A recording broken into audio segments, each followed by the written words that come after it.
God of Deception. Woo Ming-lu est un lycéen de 16 ans résidant dans la ville de Feicy. En raison de ses nombreuses mauvaises actions, ce dernier est poursuivi par des monstres se nommant Karmas. Cependant, il est sauvé par Lian N, un instructeur chargé de protéger les humains et leur faire changer de comportement avant qu'il ne soit trop tard. Mais les choses se compliquent quand des Karmas de haut niveau arrivent en ville, intrigués par une mystérieuse tour se situant dans le centre-ville. L'anime a pour genre action, comédie et pour thème combat, dieu, déesse, magie, monstre.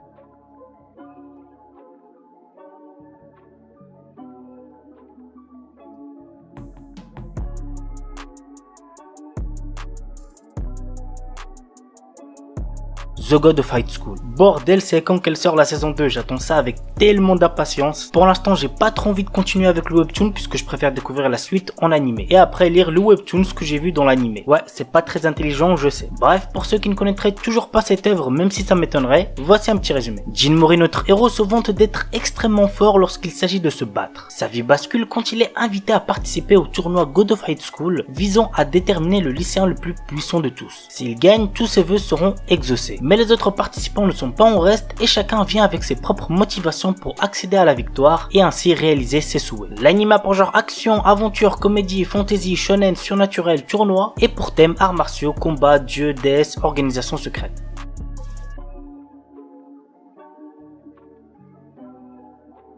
Noragami. Je sais, c'est giga connu, mais je kiffe trop cet animé, faut que je le présente, bordel. Yato est un dieu à tout faire, capable de terrasser des monstres venus de l'au-delà. Mais son orgueil et son égoïsme le rendent aussi impopulaire parmi les esprits que parmi les humains. C'est cet éternel loser que Iori croit sauver au péril de sa vie en l'empêchant de se faire renverser par un bus. Au seuil de la mort, cette dernière acquiert la capacité de séparer son âme de son corps et de voir les créatures qui hantent notre monde. Commencez avec Yato jusqu'à ce qu'il la rende humaine de nouveau et le suit dans toutes ses galères. Lui n'a qu'un objectif, devenir riche et célèbre, quitte à remplir les missions les plus risquées. L'anime a pour genre action, aventure, comédie, fantastique, fantasy, shonen, surnaturel et pour thème combat, dieu, déesse, monstre.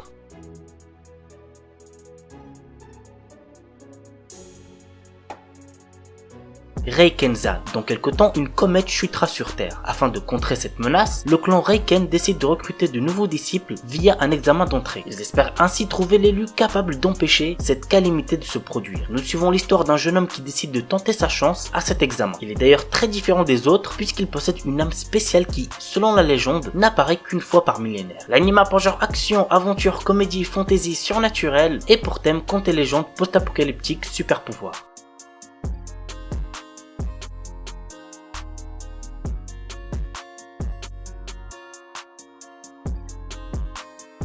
Et on termine avec Kenja no Mago. Dans le Japon moderne, un jeune homme victime d'un accident de la route se retrouve réincarné en bébé dans un autre monde. Il est recueilli par un homme appelé le Sage qui le baptise Shin, l'élève comme son petit-fils et lui apprend la magie. Grâce aux souvenirs qu'il a de sa vie antérieure et la magie enseignée par le Sage, il acquiert une puissance hors norme. 15 années passent, mais le Sage se rend compte qu'il a oublié de lui apprendre une chose, le bon sens. Et c'est quand même quelque chose de très important. En effet, Shin, qui s'était concentré exclusivement sur la magie, ne connaît rien de ce monde. Afin de pallier ce problème et se faire des amis, Shin entre à l'académie de magie. Tout le monde est sidéré par sa magie, ses talents d'épéiste et ses connaissances peu conventionnelles. L'anime a pour genre action, comédie, fantasy, romance et pour thème autre monde, démons, magie, réincarnation.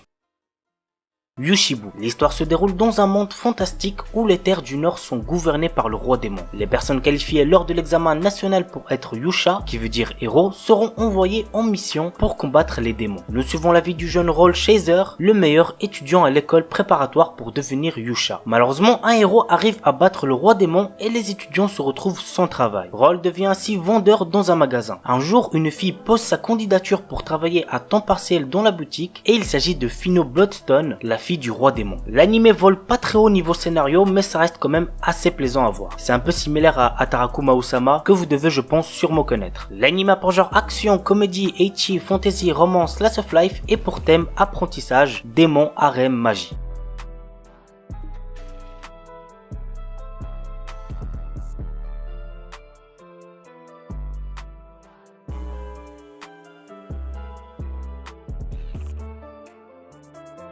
Alderamin on the Sky. L'empire Kachvarna est en guerre contre son pays voisin, la république de Kyoka. Ikta Solor que notre héros est paresseux et déteste la guerre, mais il passe pourtant des examens pour devenir un officier impérial. Personne n'imagine que ce jeune homme de 17 ans pourrait demain diriger une armée. Il se retrouve alors sur le front, aux côtés de Yatorishino XM, une femme ambitieuse. L'anime a pour genre action, aventure, comédie, drame, fantasy, romance, seinen, pour thème combat, guerre, militaire, et compte un total de 13 épisodes.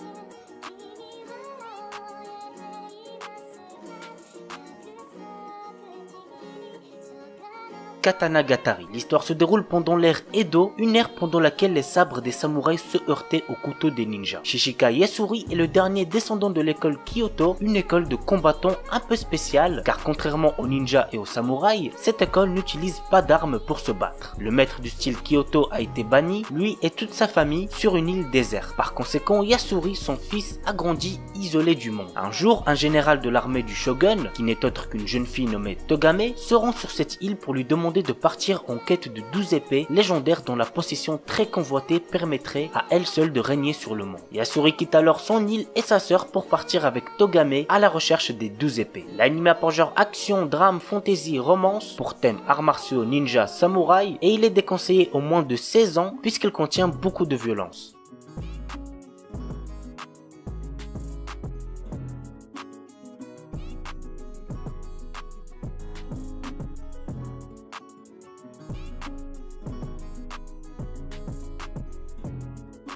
Back Arrow. Ringarindo est une terre entourée de murs. Considéré comme un dieu, le mur recouvre, protège, cultive et nourrit cet endroit. Un jour, une mystérieuse personne nommée Back Arrow apparaît dans le village de Eisha. Ce jeune homme a perdu la mémoire et la seule chose dont il se souvient est le fait qu'il vienne d'au-delà du mur. Pour essayer de retrouver ses souvenirs, Arrow décide de sortir du mur mais il se retrouve impliqué dans une bataille dont il est l'enjeu. L'anime a pour genre action, aventure, comédie, drame, fantasy, mystère surnaturel et pour thème combat mecha.